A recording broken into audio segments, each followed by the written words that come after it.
So a lot of folks have been asking me over the last couple days, why have I not yet talked about Donald Trump's conviction? Obviously the biggest news of the year. Well, quick funny story before I get into the first segment today.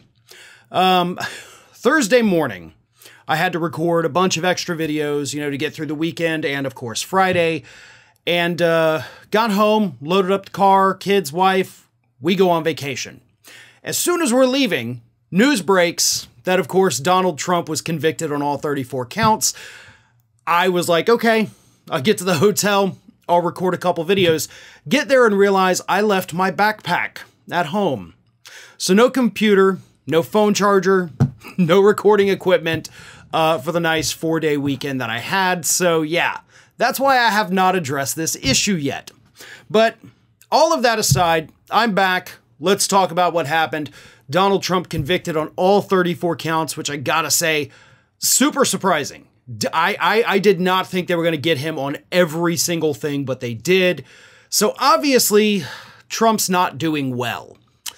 And his supporters are somehow doing even worse than he is.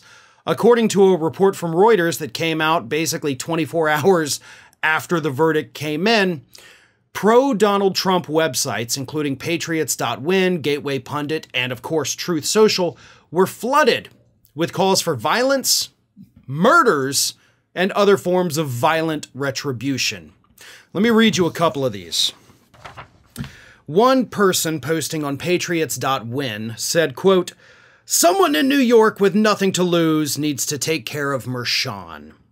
Hopefully he gets met with illegals with a machete." On Gateway Pundit, one user wrote, "Time to start capping some lefties. This cannot be fixed by voting." Patriots.win, another user said, quote, "1 million men armed need to go to Washington and hang everyone. That's the only solution.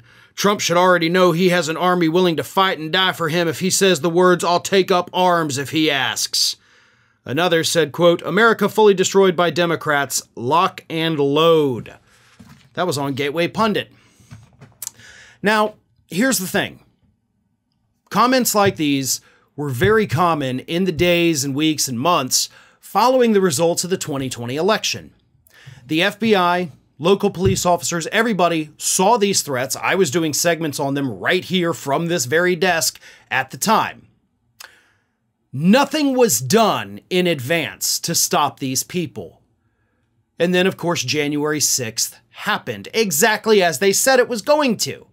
So I'm hoping that the FBI, that local police, that the Secret Service, that everybody is paying attention to these threats today. Because the last time we saw a deluge of these threats, they were ignored, and then the bad thing they said they were going to do, they did. So let's not wait until people start getting murdered. Let's not wait until they start, as they put it there, capping some lefties. Every one of these posters should have already been arrested. Okay, it's really not that hard to find these people. They're doing it out in the open. They're using their usernames. You can find out who they are pretty damn quickly. And every one of them should have already been taken into custody. And not released on bail because clearly they're a threat. A threat to the public, a threat to anybody who's not a Trump supporter, and a threat to elected officials and federal judges. These people are threats. And if the threats are bad now, which of course nothing has happened yet, nothing that, that I've seen reported, but when the conviction, or the sentencing, I should say, happens, July 11th, that's when the real violence will likely take place. Donald Trump himself, by the way, admitted as much in a Fox News interview that aired on Sunday. He said they won't stand for it. And, we'll see what happens, basically. So that's when the real violence could take place.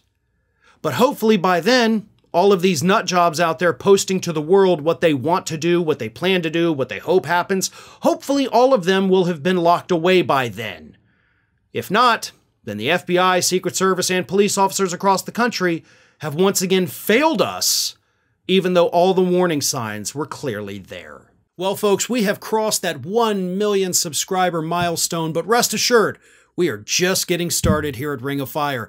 So if you're not already, please do subscribe to the channel and Make sure to like, share, and comment on the videos.